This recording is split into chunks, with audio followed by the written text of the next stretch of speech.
أعوذ بالله من الشيطان الرجيم. بسم الله الرحمن الرحيم. هل أتى على الإنسان حين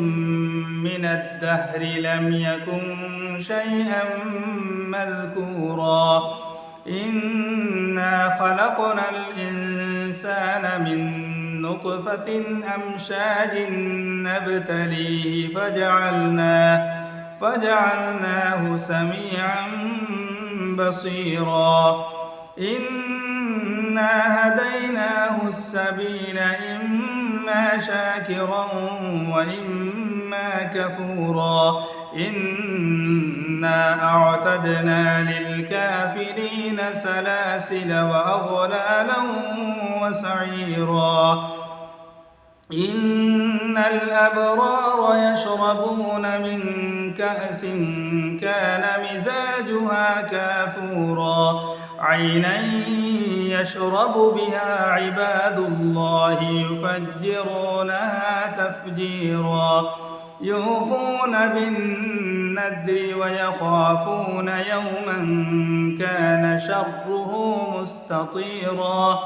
ويطعمون الطعام على حبه مسكينا ويتيما وأسيرا إنما نطعمكم لوجه الله لا نريد منكم جزاء ولا شكورا إنا نخاف من ربنا يوما عبوسا قمطريرا فوقاهم الله شر ذلك اليوم ولقاهم نضرة وسرورا وجزاهم بما صبروا جنة وحريرا متكئين فيها على الأرائك لا يرون فيها شمسا ولا زمهريرا ودانية عليهم ظلالها وذللت قطوفها تذليلا ويطاف عليهم بآنية من فضة وأكواب كانت قوارير من فضة قدروها تقديرا ويسقون فيها كأسا كان مزاجها زنجبيلا عينا فيها تسمى سلسبيلا ويطوف عليهم ولدان مخلدون إذا رأيتهم حسبتهم لؤلؤا منثورا وإذا رأيت ثم رأيت نعيما وملكا كبيرا عاليهم ثياب سندس خضر واستبرق وحلوا أساور من فضة وسقاهم ربهم شرابا طهورا إن هذا كان لكم جزاء وكان سعيكم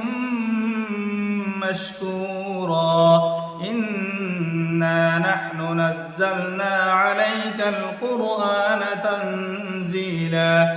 فاصبر لحكم ربك ولا تطع منهم آثما أو كفورا واذكر اسم ربك بكرة وأصيلا ومن الليل فاسجد له وسبحه ليلا طويلا إن هؤلاء يحبون العاجلة ويذرون وراءهم يوما ثقيلا